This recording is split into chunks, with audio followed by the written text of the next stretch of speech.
आज हम लोग बिहार बोर्ड के महत्वपूर्ण प्रश्न पर विचार करेंगे जो आगामी बोर्ड परीक्षा में सहयोगी होंगे। अंतिम समय में ऐसे प्रश्नों का अध्ययन करना चाहिए जो एग्ज़ाम पॉइंट ऑफ व्यू से इम्पोर्टेंट हो। नॉलेज पॉइंट ऑफ व्यू से तो स्टडी करते हैं हम लोग, लेकिन अंत समय में हम लोग वैसे प्रश्न पर भी ध्यान देते हैं जो बोर्ड में बार बार पूछे जाते हैं और जहां से प्रश्न बनते हैं। हम लोग उस पॉइंट पे आज चर्चा करेंगे जहां से 5 मार्क्स का सवाल और 2 मार्क्स का सवाल बनते हैं। आज हम लोग ये भी देखेंगे कि किस टॉपिक से कौन से पॉइंट से कितने नंबर के सवाल बनते हैं, और उसी सवाल पे आप लोग रिवीजन कर लीजिए ताकि आपको फिजिक्स में अच्छे से अच्छे अंक प्राप्त कर सकें और डिस्टिंक्शन लगा करके अपने मार्कशीट को बेहतर बना सकें। तो आइए सबसे पहले हम लोग चर्चा करेंगे कि हमारा सिलेबस क्या है। तो जैसा कि आप लोग जानते हैं, हमारा जो सिलेबस है 2 पार्ट में बटा हुआ है, 70 और 30। ठीक है, हमारा सिलेबस 2 पार्ट में बटा हुआ है, 70 और 30 में। वो कैसे?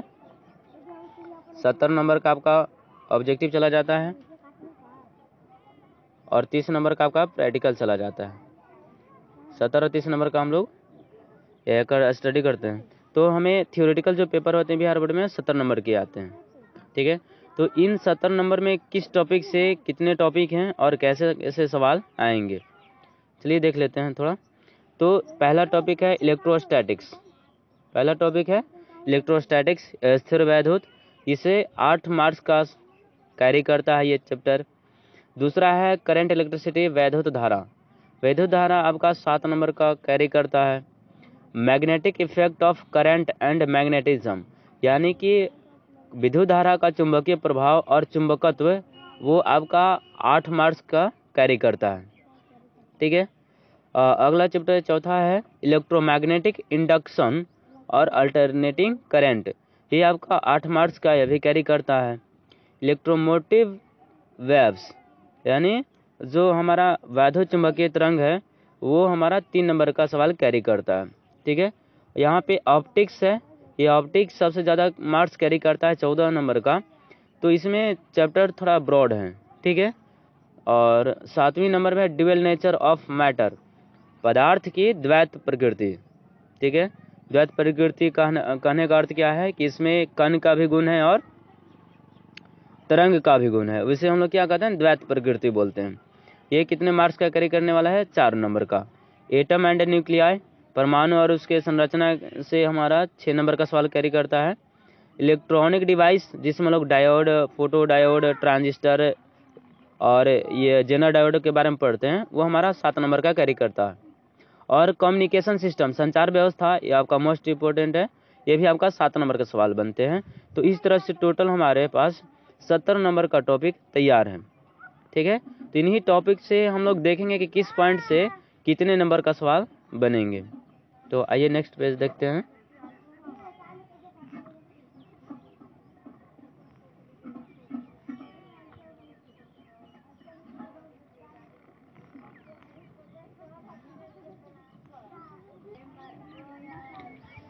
पहला यूनिट हमारा है जो इलेक्ट्रोस्टैटिक्स का था। उसमें सबसे पहले हम लोग को क्या पढ़ना होगा, हम लोग मोस्ट इम्पोर्टेंट क्वेश्चन पे ध्यान देंगे भाई लोग। यहाँ पे आप कूलॉम्स लॉ को स्टडी कर लीजिए। 2 नंबर का सवाल आता है यहाँ से, कूलॉम्स लॉ। वो भी किसमें, जो फर्स्ट पॉइंट दिया हुआ है, फर्स्ट पॉइंट क्या है कि फोर्स बिटवीन 2 पॉइंट चार्जेस। इस क्वेश्चन को कर लीजिए, ये आपका 2 नंबर का सवाल कैरी करता है।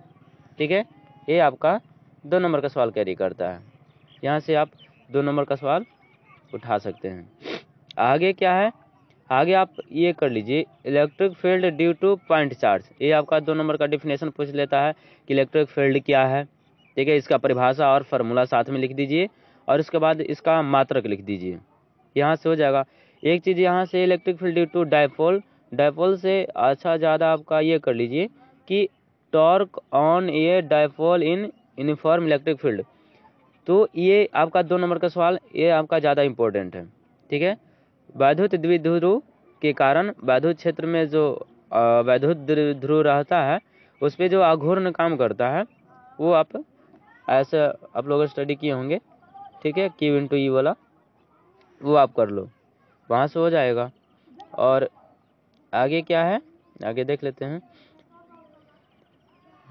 एक ये फिर आपका यहाँ से अब 5 नंबर का सवाल बनते हैं दोस्त।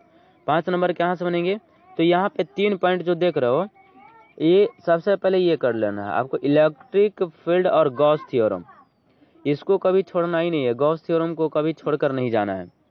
तो ये आपका कितने नंबर का सवाल बनेंगे, ये आपका 5 नंबर का सवाल बन जाएंगे। गॉस थ्योरम आप लोग सभी लोग जानते हैं, गॉस थ्योरम का क्या होता है, इलेक्ट्रिक फ्लक्स जो होता है वो टोटल आपका चार्ज जो होता है उसके बाद एप्सिलॉन नॉट के गुणनफल के बराबर होता है, ठीक है। तो ये आप लोगों को पता है। तो यहाँ से हम लोग क्या करेंगे, गॉस थ्योरम को करेंगे। गॉस थ्योरम आपका 5 नंबर के होंगे और उसका एप्लीकेशन से जो सवाल पूछे जाते हैं ये आपका इलेक्ट्रोस्टैटिक मोस्ट इंपॉर्टेंट है। आप जितना ज़्यादा हो सके आप इस पर फोकस किया करो, ठीक है। तो यहाँ से हम लोग क्या कर रहे हैं कि गॉस थ्योरम को अच्छा से स्टडी कर लो। गॉस थ्योरम के साथ साथ उसका जो 3 पॉइंट है, पहला एप्लीकेशन, दूसरा एप्लीकेशन और तीसरा ये तीनों में से किसी एक को करके ही जाओ, किसी ने एक आ ही जाएगा। तो गॉस थ्योरम के साथ साथ क्या हो जाएगा, लॉन्ग स्ट्रेट वायर यानी कि अनंत लंबाई के सीधे चालक, और ये अनंत चादर, यहाँ पे प्लेन शीट है, आवेशित चादर के कारण जो वैद्युत क्षेत्र की तीव्रता निकलती है। फिर क्या है, ये आपको कम से कम पहला पॉइंट और दूसरा पॉइंट कर लो, तीसरा पॉइंट न भी कर सकते हो, उतनी ज़रूरत नहीं है, लेकिन आपको कम से कम ये पॉइंट्स करने होंगे। आपका जो 2 एप्लीकेशंस हैं, 2 एप्लीकेशन मोस्ट इम्पोर्टेंट है, आप इसको कर लो। यहाँ से हमारे कितने सवाल बन गए, यहाँ से हमारे 5 नंबर का कितने सवाल बन गए, 3 सवाल बन गए। पहला गॉस थ्योरम आप कर लो, दूसरा इन्फिनिटी लॉन्ग स्ट्रेट वायर के कारण कर लो, फिर एक प्लेन शीट के कारण कर लो। यहाँ से 3 सवाल बन गए, ठीक है। नेक्स्ट क्या है, आपको पोटेंशियल का उतना ये रहता नहीं है, आप यहाँ से फिर ये कर लो कैपेसिटर क्या है और उसके कैपेसिटेंस क्या के जो पूछे जाते हैं, कैपेसिटेंस क्या है, ये आपका 2 नंबर का डिफिनेशन पूछे जाते हैं, आप यहाँ से कर लो, ठीक है। कैपेसिटर क्या है और कैपेसिटेंस क्या है, ठीक है। और एक यहाँ से आपका न्यूमेरिकल बार बार पूछ लिए जाते हैं, उसको ध्यान दीजिएगा कि सीरीज और पैरेलल कॉम्बिनेशन क्या होता है, ठीक है। तो आप लोग जानते हो जब पैरेलल की बात की जाती है तो पैरेलल में हम लोग कैपेसिटेंस को डायरेक्ट ऐड कर देते हैं C1 + C2 से, लेकिन अगर यही सीरीज में हम लोग की बात कर रहे हैं तो सीरीज में क्या करते हैं कि सीरीज में हमारा हो जाता है C1 × C2 बटा C1 + C2, यहाँ से कर लोगे एक न्यूमेरिकल आ ही जाता है, और वो वही न्यूमेरिकल पूछे जाते हैं जो प्रीवियस ईयर में पूछे गए हैं, उसे ध्यान से देख लीजिए, यहाँ से आपका ये हो जाएगा, ठीक है। एक और यहाँ से क्वेश्चन बन जाता है कैपेसिटर से, जो संधारित्र में जो ऊर्जा संचित होती है, ऊर्जा जो संचित होती है वो ऊर्जा का फॉर्मूला जो होता है हाफ CV²। यहाँ से संचित ऊर्जा का प्रश्न कर लेंगे। उसके बाद एक प्रश्न और रह जाते हैं कि समांतर प्लेट संधारित्र की धारिता का व्यंजक प्राप्त करना है। समांतर प्लेट संधारित्र की धारिता का व्यंजक, ये याद रखेंगे, 5 नंबर का सवाल यहाँ से बन जाते हैं। कहने का मतलब है कि जो इलेक्ट्रोस्टैटिक्स है इसमें मोस्टली 5 नंबर का सवाल बनते हैं। पहला क्या देखें, पहला आपको देखने को मिला क्या, गॉस थ्योरम। दूसरा बात क्या मिला, इसके एप्लीकेशन जो थे, इनका पहला एप्लीकेशन है इन्फिनिट के लॉन्ग स्ट्रेट वायर, और एक आपका प्लेन शीट के कारण जो है इलेक्ट्रिक फील्ड पूछी जाती है, ठीक है। तो यहाँ से इतने क्वेश्चन बन गए। फिर नेक्स्ट क्वेश्चन क्या बन गए, आपका कैपेसिटर, ठीक है, और कैपेसिटेंस। देखो यहाँ पे दिया हुआ है एनर्जी स्टोरेड इन कैपेसिटर, ये आपका व्यंजक याद रखोगे, ठीक है। इसके बाद सीरीज पैरेलल हो गए। फिर यहाँ पे एक वान डे ग्राफ जनित्र है, ये भी 5 नंबर का सवाल है। वान डे ग्राफ जनित्र ये कर लीजिएगा, वान डे ग्राफ जनित्र आपका 5 नंबर का सवाल आ जाते हैं। इसके वर्किंग के बारे में जानेंगे, और उसके बाद कंसेप्ट देख लेंगे, इसके बाद कंस्ट्रक्शन देख लेंगे। तो वान डे ग्राफ जनित्र का कंस्ट्रक्शन, प्रिंसिपल और वर्किंग, और 1-2 पॉइंट एप्लीकेशन के बारे में भी लिख दोगे, ठीक है। तो इस टॉपिक में देख लिए, अगला टॉपिक देखते हैं। नेक्स्ट आपका चैप्टर है करंट इलेक्ट्रिसिटी, वैद्युत धारा। इसमें आपको बाय द वे पूछ लिया जाता है ओम्स लॉ, लेकिन इसमें ऑब्जेक्टिव ज़्यादातर पूछे जाते हैं ओम्स लॉ से रिलेटेड। अब आपका रेजिस्टेंस के बारे में 2 नंबर का डेफिनेशन आ जाता है कि प्रतिरोध क्या है, फिर उसका वी कैरेक्टरिस्टिक तो कम है, लेकिन यहाँ पे आपको ये देखना होगा इलेक्ट्रिक रेजिस्टिविटी का आप फार्मूला याद परिभाषा याद रख लोगे। इसके बाद फिर आपका कंडक्टिविटी क्या है, इसका परिभाषा याद रखोगे। और एक यहाँ है कार्बन कोड रजिस्टर जो होता है, इसको आप स्टडी कर लेंगे। जो आपका कलर कोड रजिस्टर है, आप उसका टॉलरेंस कितना होता है, इसका मान कितना होता है, ये 2 नंबर का सवाल आ जाते हैं। ठीक है, कि किसका कितना मान होता है। सेल में आप ज़्यादा नहीं कर सकते हैं, उससे ज़्यादा नहीं बनते हैं। किरचॉफ्स लॉ कर लोगे, किरचॉफ्स लॉ कर लोगे। किरचॉफ्स दोनों लॉ, किरचॉफ्स के 2 नियम जो है केसीएल और केवीएल, ये दोनों करके जाओगे, 2 नंबर का आपका सवाल बन जाएंगे। या तो केसीएल से सवाल पूछ लिया जाए या फिर केवीएल से सवाल पूछ लिया जाए, तो किरचॉफ्स को करके जाएंगे। किरचॉफ्स में 2 क्वेश्चन बनते हैं, वो दोनों करके जाओगे। और व्हीटस्टोन ब्रिज जो है, इसका प्रिंसिपल और एप्लीकेशन। व्हीटस्टोन ब्रिज क्या करते हैं हम लोग, मीडियम रेजिस्टेंस, आप लोग शायद प्रतिरोध को अज्ञात प्रतिरोध के मान को ज्ञात करते हैं, तो व्हीटस्टोन ब्रिज आप लोग करके जाओगे, जो 5 नंबर का सवाल कैरी करता है। ठीक है, यहाँ पे जो 5 नंबर का सवाल बनते हैं, आपका व्हीटस्टोन ब्रिज हो गया, दूसरा है मीटर ब्रिज, ठीक है, और एक है आपका पोटेंशियोमीटर। ये तीनों में से किसी एक को करके जाओगे, इन तीनों में से किसी एक पे आपका 5 नंबर का सवाल बन जाएंगे। ठीक है, तो इस टॉपिक में हम लोग क्या इलेक्ट्रिसिटी में क्या देंगे, सबसे पहले आप रेजिस्टिविटी का फार्मूला याद, परिभाषा याद रखोगे, कंडक्टिविटी का परिभाषा याद रखोगे। ठीक है, और कार्बन कोड रेजिस्टेंस के बारे में जितना मान है, ठीक है, ब्लैक का क्या होता है, व्हाइट का क्या होता है, ब्राउन का क्या होता है, ये आप याद रखोगे। इसके बाद सीधे आ जाना किरचॉफ्स लॉ पे। किरचॉफ्स लॉ पे आप यहाँ से 2 नियम जो है केसीएल और केवीएल, ये दोनों कर लोगे। फिर 5 नंबर का ये दोनों सवाल है, ये तीन सवाल यहाँ से 5 नंबर के बनते हैं। व्हीटस्टोन ब्रिज, मीटर ब्रिज और पोटेंशियोमीटर, ये तीनों में से किसी एक क्वेश्चन के आने की संभावना अधिक ज़्यादा रहती है। ठीक है, तो अगला टॉपिक हम लोग देखते हैं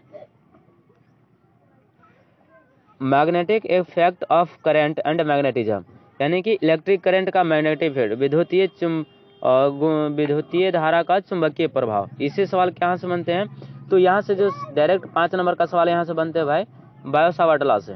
ठीक है, तो बायो-सावर्ट लॉ करके जाओगे, इस चैप्टर से बायो-सावर्ट लॉ करके जाओगे। ठीक है, एम्पियर्स लॉ भी आप कर सकते हो। तो एम्पियर्स लॉ आपका ज़्यादातर इसका एप्लीकेशन जो होता है कि 2 समांतर चालक तार के बीच में जो फोर्स लगते हैं, तो उसमें 1 न्यूटन बल की परिभाषा के रूप में आपको पूछा जाता है। ठीक है, आप प्रीवियस ईयर में देखोगे तो 2 समांतर चालक के बीच जो करंट प्रवाहित होती है, तो 1 न्यूटन फोर्स को परिभाषित करने के लिए बोलता है एम्पियर लॉ। ठीक है, ठीक है, आप यहाँ से फिर आप साइक्लोट्रॉन कर लोगे। ठीक है, मूविंग कॉइल गैल्वेनोमीटर ये जरूर करके जाओगे, ये सब 5 नंबर का सवाल है। तो साइक्लोट्रॉन कर लोगे 5 नंबर में, और मूविंग कॉइल कर लोगे 5 नंबर में, और बायो-सावर्ट लॉ कर लोगे 5 नंबर में। ये सारे कितने नंबर का सवाल है, 5 नंबर का सवाल है। ठीक है, और एमीटर वोल्टमीटर के बारे में ज़्यादा कुछ नहीं है, रेंज एक्सटेंशन पूछता है, तो आप लोग जानते ही हो कि वोल्टमीटर को हम लोग पैरेलल में जोड़ते हैं, एमीटर को हम लोग सीरीज में जोड़ते हैं। इसका रेजिस्टेंस, आइडियल का रेजिस्टेंस और प्रैक्टिकल का रेजिस्टेंस जान लोगे। तो आइडियल के लिए हम लोग जो रेजिस्टेंस होता है वोल्टमीटर का क्या होता है, आइडियल हो तो अनंत होगा, और एमीटर होगा तो आइडियल होगा, तो इसका रेजिस्टेंस कितना हो जाएगा, 0 हो जाएगा। और प्रैक्टिकल के लिए बोले तो इसका रेजिस्टेंस लो हो जाता है, और प्रैक्टिकल के लिए बोले तो इसका रेजिस्टेंस हाई होता है। ठीक है, तो यहाँ से एमीटर वोल्टमीटर थोड़ा बहुत जान लोगे। और टॉर्क ऑन है मैग्नेटिक डायपोल, ये इसका उतना करने का ज़रूरत नहीं है। ठीक है, अर्थ मैग्नेटिक फील्ड, ये आपको ये थोड़ा सा पूछ लिया जाता है कभी कभार कि अर्थ एक जो है मैग्नेट के रूप में कैसे काम करता है, तो इस पर ज़्यादा फोकस नहीं करोगे। Electromagnets and factor affecting their strength, तो इलेक्ट्रोमैग्नेट के बारे में अब थोड़ा सा 2 नंबर का परिभाषा बाय द वे पूछ लिया जाता है कि वैद्युत चुंबक क्या है। ठीक है, और परमानेंट मैग्नेट, ये इसका आप एल्युमिनियम, निकोल और कोबाल्ट से जो बनता है परमानेंट मैग्नेट एल्निको के रूप में, उसको थोड़ा सा ध्यान देंगे। इसमें मोस्ट की ध्यान क्या देना, बायो-सावर्ट लॉ हो जाएगा, एम्पियर्स लॉ हो जाएगा, मूविंग कॉइल गैल्वेनोमीटर हो जाएंगे। ठीक है, उसके बाद आपको ज़्यादा ध्यान नहीं देना है। नेक्स्ट देख लेते हैं, आपका क्या है, electromagnetic induction and alternating current. इसमें ध्यान देंगे, इसमें 2 नंबर का सवाल ज़्यादा बनते हैं। ठीक है, तो इलेक्ट्रोमैग्नेटिक इंडक्शन फैराडे लॉ सबसे पहले 5 नंबर का सवाल कर लोगे। ठीक है, फैराडे लॉ यहाँ पे जो 2 नियम है, पहला है और दूसरा जो है वो कर लोगे। यहाँ से लेंस लॉ कर लोगे। लेंस लॉ जो आपका 2 नंबर में सवाल पूछ लिए जाते हैं एडी करेंट। यहाँ से 2 VVI क्वेश्चन बन जाते हैं भाई। 2 VVI क्वेश्चन कौन कौन से बन जाते हैं? तो 2 VVI, एक आपका लेंस लॉ देखिए 2 नंबर में सवाल बनते हैं, और एडी करेंट 2 नंबर का सवाल बन जाते हैं। ये 2 VVI क्वेश्चन है। आप फैराडे लॉ 5 नंबर में करके ही जाओगे, ठीक है। और यहाँ से 2 नंबर का और क्या है, सेल्फ और म्यूचुअल इंडक्शन, मतलब इसको बोलते हैं स्वप्रेरण और पर प्रेरण। ये दोनों का 2 नंबर का डेफिनेशन करके जाओगे, स्वप्रेरण और पर प्रेरण, ठीक है। Need for replacement of current, इसका जरूरत नहीं है। आप स्वप्रेरण और पर प्रेरण, सेल्फ एंड म्यूचुअल इंडक्शन का परिभाषा याद करके जाओगे, ठीक है। और इसके बाद आप यहाँ से ये कर लोगे, RMS वैल्यू को परिभाषित करने के लिए पूछ दिया जाता है, और इसका मान भी फार्मूला को सिद्ध करने के लिए पूछ लिया जाता है। जो 2 नंबर का सवाल यहाँ से बनते हैं कि RMS, जिसको हम लोग रूट मीन स्क्वायर वैल्यू बोलते हैं, वर्ग माध्य मूल्यमान बोलते हैं, इसको आप सिद्ध कर लोगे 2 नंबर में, ठीक है। यहाँ से फिर आप याद आता है रिएक्टेंस क्या है, प्रतिबाधा क्या है, इसको आप कर लोगे। एलसी ऑसिलेशन से सवाल नहीं पूछे जाते उतना, इम्पीडेंस, प्रतिबाधा और ये प्रतिघात, ये दोनों याद रख लोगे। तो रिएक्टेंस में आपका 2 रिएक्टेंस को एक्स से सूचित करते हैं, तो ये आपका एक प्रेरणिक प्रतिघात हो जाता है, और एक हो जाता है आपका धरातीय प्रतिघात। तो ये दोनों का फार्मूला हो जाता है, इसका फार्मूला होता है 2πfl, इसका हो जाता है 1/2πfl। तो इन दोनों का परिभाषा याद करके जाओगे। एलसी सीरीज कर भी सकते हो और ना भी कर सकते हो, उससे उतना जरूरत नहीं है। एसी जनरेटर एंड ट्रांसफार्मर, तो ट्रांसफार्मर यहाँ से मोस्ट इंपॉर्टेंट है, आप ट्रांसफार्मर के करके जाओगे। ट्रांसफार्मर में 2 सवाल बन जाते हैं। पहला सवाल क्या बन जाते हैं, सबसे पहला उसका कंस्ट्रक्शन क्या है, उसका वर्किंग प्रिंसिपल क्या है, और दूसरा सवाल क्या बनते हैं कि ट्रांसफार्मर जो ऊर्जा क्षय होता है, ट्रांसफार्मर में 4 तरह से ऊर्जा क्षय होता है, लौह क्षय, ताम्र क्षय, और आपका ये कोर क्षय जो होता है, ठीक है, लीकेज फ्लक्स होता है, वो 4 क्षय याद करके जाओगे तो ट्रांसफार्मर से 2 सवाल बन जाते हैं। पहला क्या, ये ट्रांसफार्मर क्या है, इसका वर्किंग प्रिंसिपल बता दो। उसके बाद नेक्स्ट क्वेश्चन क्या बन जाता है कि ट्रांसफार्मर जो ऊर्जा क्षय होता है उस पर चर्चा किया जाता है। तो ये क्वेश्चन कर लोगे, ये 5 नंबर ट्रांसफार्मर से 5 नंबर के सवाल बन जाते हैं, ठीक है। नेक्स्ट देख लेते हैं, इलेक्ट्रोमैग्नेटिक वेव्स में आप क्या करोगे, wave characteristic and nature of wave. आप जो परिभाषा यहाँ से सबसे पहले 2 नंबर का परिभाषा पूछ लिए जाते हैं कि विद्युत चुंबकीय तरंग से आप क्या समझते हैं, ठीक है। यहाँ से ऑब्जेक्टिव पूछता है कि इसके जो डायरेक्शन होते हैं तो विद्युत क्षेत्र और चुंबकीय क्षेत्र के लंबवत होते हैं, ऑब्जेक्टिव बार बार पूछा जाता है, ठीक है। स्पेक्ट्रम न भी करोगे तो कोई दिक्कत नहीं है, स्पेक्ट्रम करने की जरूरत नहीं है। हाँ, एक चीज़ यहाँ पे ये कर लोगे कि इंफ्रारेड, वायलेट रे और एक्सरे के बीच में जो आपका डिफरेंस होते हैं, अंतर होते हैं, ये आप करके जाओगे। 5 नंबर में सवाल पूछ लिए जाते हैं इनका डिफरेंस, ठीक है। तो ये डिफरेंस करके जाओगे। और सीधे ऑप्टिक्स रे में, ऑप्टिक्स के में क्या देखेंगे तो रिफ्लेक्शन उतना नहीं दिया जाता है। आप यहाँ से क्या करके जाओगे, ऑप्टिकल फाइबर थोड़ा सा कर लीजिएगा। उसके बाद टोटल इंटरनल रिफ्लेक्शन ये जरूर करके जाओगे, ठीक है। टोटल पूर्ण आंतरिक परावर्तन एक क्रांति कोण, इससे 2 सवाल बनते हैं, ये आपका मोस्ट इंपॉर्टेंट है। 2 नंबर का सवाल यहाँ से पूछ लिए जाते हैं कि पूर्ण आंतरिक परावर्तन के लिए शर्त क्या है। पहला क्वेश्चन, पूर्ण आंतरिक परावर्तन के लिए कौन कौन सी शर्तें हैं। दूसरा क्वेश्चन, क्रांति कोण से आप क्या समझते हो। तीसरा क्वेश्चन, पूर्ण आंतरिक परावर्तन से आप क्या समझते हैं। इसके बाद आप सीधे आप आ जाओ कहाँ से, पावर ऑफ लेंस, इसे यहाँ पे नहीं देखना है। रिफ्रैक्शन का थोड़ा सा परिभाषा याद कर लोगे, डिस्पर्सन का आप याद कर लोगे, ठीक है। स्कैटरिंग का उतना ये नहीं है। फिर आप यहाँ से और क्या कर सकते हो, इतना मोस्ट इंपॉर्टेंट है। इसमें आपका मोस्ट इंपॉर्टेंट क्या हो जाएगा कि आप पूर्ण आंतरिक परिवर्तन, क्रांति कोण और पूर्ण आंतरिक परिवर्तन के शर्त जो हैं उसको करके जाओगे, ठीक है। नेक्स्ट देख लेते हो, ह्यूमन आइज में आप थोड़ा वो डिफेक्ट के बारे में जान लोगे कि माइपिया क्या है, हाइपरपिया क्या है, परसोबिया क्या है, ठीक है, जो दृष्टि दोष होते हैं उसके। लेकिन हाँ, माइक्रोस्कोप करके जाओगे, ये 5 नंबर का सवाल पूछ लिया जाता है। ये माइक्रोस्कोप के बारे में जो दूरदर्शी है और टेलीस्कोप है उसको करके जाओगे, ठीक है।